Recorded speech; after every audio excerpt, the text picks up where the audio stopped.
തൃശൂരിൽ വൻ ATM കവർച്ച. മൂന്നിടങ്ങളിലായാണ് കവർച്ച നടത്തിയിരിക്കുന്നത്.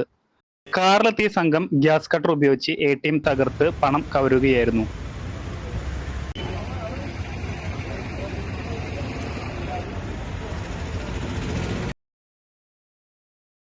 ₹60 ലക്ഷത്തോളം നഷ്ടമായതാണ് പ്രാഥമിക നിഗമനം. CCTV ക്യാമറകളിൽ കറുത്ത പെയിന്റ് അടിച്ച് മറിച്ച ശേഷമാണ് മോഷ്ടാക്കൾ കവർച്ച നടത്തിയത്. പുലർച്ചെ 3-നും 4-നും ഇടയിലാണ് സംഭവം. മാപ്രാണം, കോലഴി, ഷൊർണൂർ റോഡ് എന്നിവിടങ്ങളിലായാണ് കവർച്ച നടന്നത്. കാറിലെത്തിയ 4-അംഗ സംഘമാണ് കവർച്ചയ്ക്ക് പിന്നിൽ. കവർച്ച സംഘത്തെക്കുറിച്ച് സൂചന ലഭിച്ചതായി കമ്മീഷണർ അറിയിച്ചു.